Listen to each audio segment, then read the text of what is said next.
नमस्कार, आदाब, सत श्री अकाल। आप सभी का स्वागत है पार्किंसन यूट्यूब चैनल में, प्रेजेंटेड बाय कर्मा आयुर्वेदा। आज के इस यूट्यूब चैनल के वीडियो में हम बात करेंगे पार्किंसन डिजीज़ में पेशेंट क्या खा सकते हैं, क्या नहीं खा सकते हैं। इसी पे बात करने के लिए हमारे साथ है डाइटिशियन किरण कर्मा आयुर्वेदा से। मैम, आपका हमारे चैनल में बहुत बहुत स्वागत। Thank you. मैम, आपसे पहला सवाल पूछना चाहता हूँ, पर उससे पहले मैं ये जानना चाहता हूँ पार्किंसन डिजीज़ होती क्या है। हाँ, तो बेसिकली ये होता है कि जो पार्किंसन डिजीज़ होते हैं वो एक न्यूरोलॉजिकल डिसऑर्डर्स है जिसमें आपके न्यूरॉन्स जो है वो ठीक तरीके से वर्क नहीं करते, जिसके बहुत सारे सिम्टम्स होते हैं कि आप बॉडी को बैलेंस नहीं कर पाते, ट्रेमर्स आते हैं या फिर आप किसी भी चीज़ों को होल्ड नहीं कर सकते, खाने में प्रॉब्लम आती है। तो ये सारी चीज़ें पार्किंसन के सिम्टम्स होते हैं। मैम, मैं सबसे पहला सवाल पूछना चाहूँगा, पार्किंसन डिजीज़ के पेशेंट फ्रूट कौन कौन से खा सकते हैं। अगर हम फ्रूट्स की बात करते हैं तो पार्किंसन डिजीज़ के लिए जो विटामिन सी रिच फ्रूट्स होते हैं वो काफ़ी अच्छा माना जाता है, क्योंकि जो विटामिन सी होते हैं उनका मेन फंक्शन होता है ब्रेन और न्यूरॉन्स को स्ट्रॉन्ग करना या उसको रीजनरेट करना। तो जैसे आप कह लें कि विटामिन सी रिच फ्रूट्स होते हैं वो kiwi, orange, grapes, cherries and जितने भी तरीके के बेरीज़ होते हैं आप इंक्लूड कर सकते हैं अपनी डाइट में। मैम, हमने बात करी फ्रूट्स की, पर मोस्ट इंपॉर्टेंट चीज़ होती है वेजिटेबल्स। और बहुत पेशेंट को रहता है डाउट कि कौन सा वेजिटेबल खा सकते हैं, कौन सा नहीं।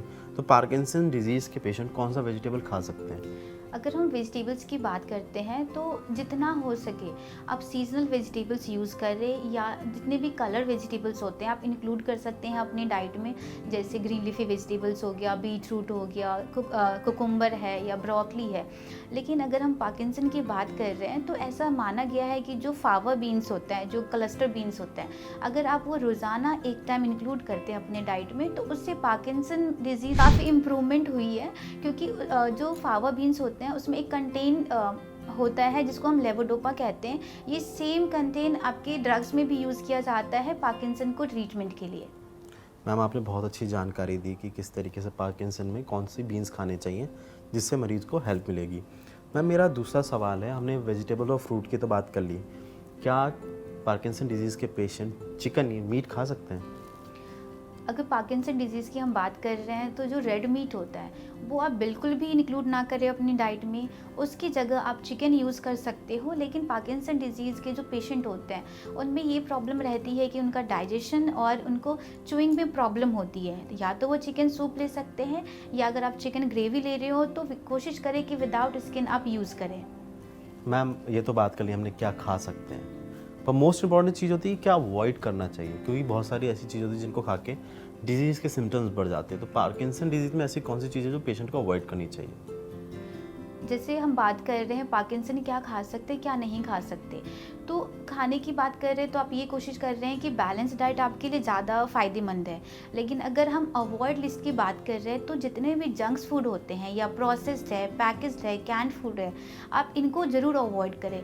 लेकिन आजकल के सिनेरियो में लोग सॉफ्ट ड्रिंक या हार्ड ड्रिंक ज़्यादा यूज़ कर रहे हैं। तो अगर आप हार्ड ड्रिंक जैसे आपके अल्कोहल होते हैं, सॉफ्ट ड्रिंक जैसे आपका लिम्का है, पेप्सी है, कोक है, तो ये जो ड्रिंक होते हैं वो डायरेक्टली हमारे माइंड पे असर करता है, जिसकी वजह से पार्किंसन के जो सिम्टम्स होते हैं उसमें उसको ये बढ़ा सकता है एक तरीके से। तो कोशिश करें कि जो ड्रिंक्स है वो आप ना लें, इसकी जगह आप जूसेस ले सकते हो या नॉर्मल पानी पी सकते हो।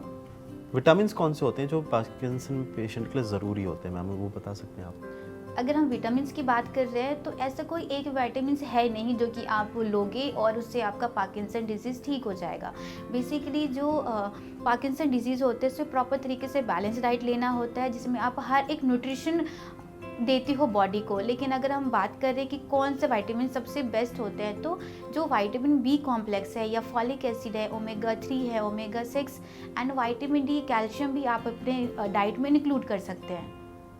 मैम, मसाले की बात करी तो सबसे इनिशियल्स होता है उसमें टर्मरिक, हम अपने खाने में भी इस्तेमाल करते हैं। क्या पार्किंसन के मरीज़ टर्मरिक इस्तेमाल कर सकते हैं या फिर ले सकते हैं अपने डाइट में। वैसे तो देखा जाए तो टर्मरिक का कोई ऐसा साइंटिफिक एविडेंस है नहीं पार्किंसन डिजीज़ के लिए, पर ये एक तरीके से स्पाइसेस है जिसमें बहुत सारे एंटीऑक्सीडेंट होते हैं और ये एक तरीके से एंटी इन्फ्लामेटरी भी है। तो जैसे आपको पता है कि इंडिया में मोस्टली लोग ये करते हैं कि रात में सोने से पहले वो हल्दी मिल्क लेते हैं या नॉर्मल मिल्क लेते हैं। तो अगर आप उसमें हल्दी इंक्लूड करते हो तो वो एक तरीके से आपको डाइजेशन इम्प्रूव करता है और कहीं ना कहीं आपके न्यूरॉन्स पे भी इनका असर रहता ही है। मैम आपने हमें बहुत अच्छी जानकारी दी। मैं पेशेंट से कहना चाहूँगा, आप कोई भी डाइट लें उससे पहले एक बार डॉक्टर से कंसर्न ज़रूर कर लें, डाइटिशियन से कंसर्न ज़रूर कर लें, क्योंकि हर पेशेंट की स्थिति अलग होती है। मैम मैं सही बोल रहा हूँ? हाँ, बिल्कुल। हर पेशेंट की स्थिति अलग होती है, उसके हिसाब से आपका डाइट चार्ट प्लान होता है। अगर आपको अपना डाइट चार्ट चाहिए या फिर पार्किंसन का इलाज चाहिए तो आप कर्मा आयुर्वेदा में भी संपर्क कर सकते हैं। नीचे दिए गए नंबर पे आप कॉल करके हमारे एक्सपर्ट से बात कर सकते हैं। कर्मा आयुर्वेदा में पार्किंसन के इलाज के लिए आपको एक्सपर्ट डॉक्टर मिलेंगे under the guidance of doctor Puneet. आपको अच्छा इलाज मिलेगा और आप अच्छे से यहाँ पे अपनी देखभाल भी कर सकते हैं। इसी के साथ मैं इस कार्यक्रम को ख़त्म करता हूँ। ख़त्म करने से पहले मैम आप हमारे कार्यक्रम में आए उसके लिए बहुत बहुत धन्यवाद। आपने हमें अपना कीमती समय दिया। इसी के साथ आप सबसे इजाज़त चाहता हूँ। नमस्कार।